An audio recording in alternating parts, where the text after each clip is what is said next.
A Di Đà Phật. A Di Đà Phật, A Di Đà Phật, A Di Đà Phật, A Di Đà Phật. A Di Đà Phật, A Di Đà Phật, A Di Đà Phật, A Di Đà Phật. A Di Đà Phật, A Di Đà Phật, A Di Đà Phật, A Di Đà Phật. A Di Đà Phật, A Di Đà Phật, A Di Đà Phật, A Di Đà Phật. A Di Đà Phật, A Di Đà Phật, A Di Đà Phật, A Di Đà Phật. A Di Đà Phật, A Di Đà Phật, A Di Đà Phật, A Di Đà Phật. A Di Đà Phật, A Di Đà Phật, A Di Đà Phật, A Di Đà Phật. A Di Đà Phật, A Di Đà Phật, A Di Đà Phật, A Di Đà Phật. A Di Đà Phật, A Di Đà Phật, A Di Đà Phật, A Di Đà Phật. A Di Đà Phật, A Di Đà Phật, A Di Đà Phật, A Di Đà Phật. A Di Đà Phật, A Di Đà Phật, A Di Đà Phật, A Di Đà Phật. A Di Đà Phật, A Di Đà Phật, A Di Đà Phật, A Di Đà Phật. A Di Đà Phật, A Di Đà Phật, A Di Đà Phật, A Di Đà Phật. A Di Đà Phật, A Di Đà Phật, A Di Đà Phật, A Di Đà Phật. A Di Đà Phật, A Di Đà Phật, A Di Đà Phật, A Di Đà Phật. A Di Đà Phật, A Di Đà Phật, A Di Đà Phật, A Di Đà Phật. A Di Đà Phật, A Di Đà Phật, A Di Đà Phật, A Di Đà Phật. A Di Đà Phật, A Di Đà Phật, A Di Đà Phật, A Di Đà Phật. A Di Đà Phật, A Di Đà Phật, A Di Đà Phật, A Di Đà Phật. A Di Đà Phật, A Di Đà Phật, A Di Đà Phật, A Di Đà Phật. A Di Đà Phật, A Di Đà Phật, A Di Đà Phật, A Di Đà Phật.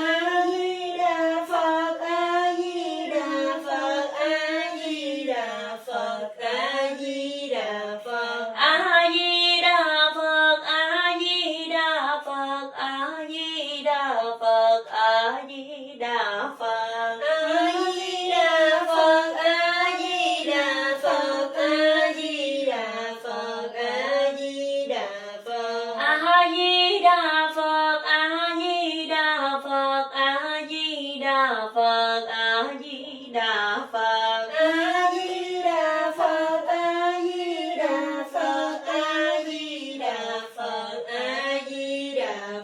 A Di Đà Phật, A Di Đà Phật, A Di Đà Phật, A Di Đà Phật. A Di Đà Phật, A Di Đà Phật, A Di Đà Phật, A Di Đà Phật. A Di Đà Phật, A Di Đà Phật, A Di Đà Phật, A Di Đà Phật. A Di Đà Phật, A Di Đà Phật, A Di Đà Phật, A Di Đà Phật. A Di Đà Phật, A Di Đà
Đà Phật.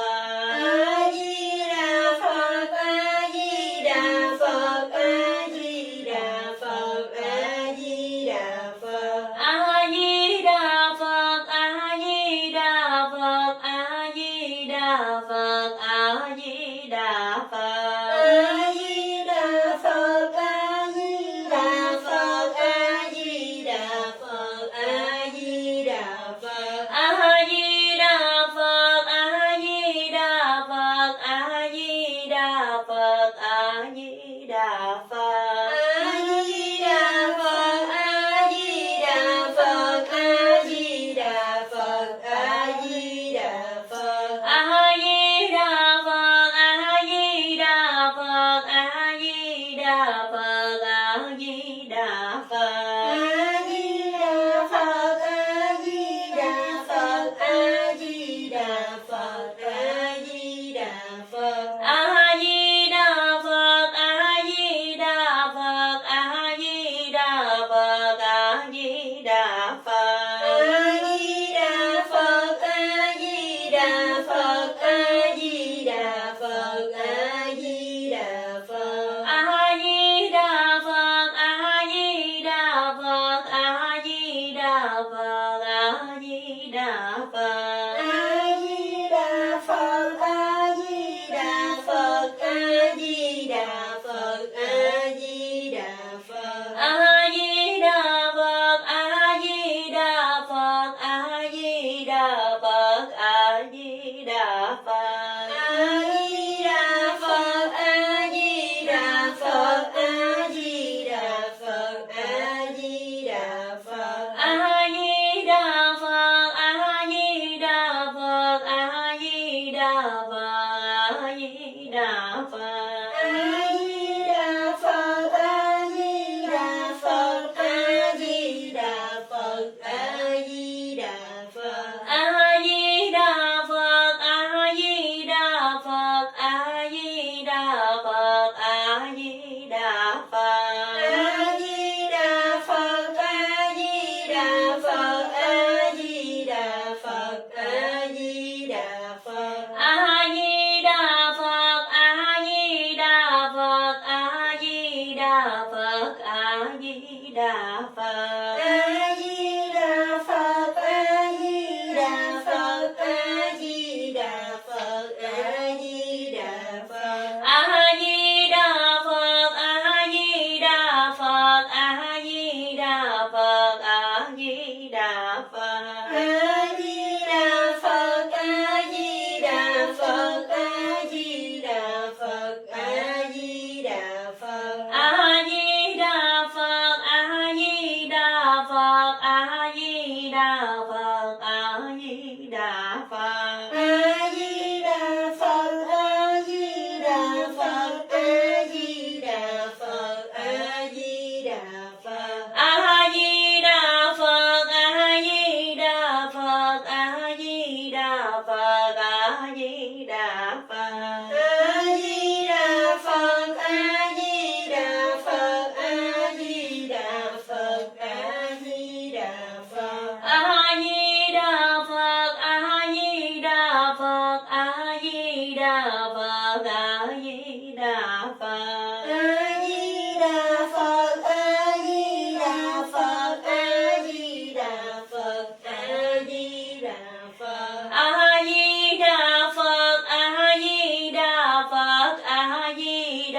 Phật, A Di Đà Phật. A Di Đà Phật, A Di Đà Phật, A Di Đà Phật, A Di Đà Phật. A Di Đà Phật, A Di Đà Phật, A Di Đà Phật, A Di Đà Phật.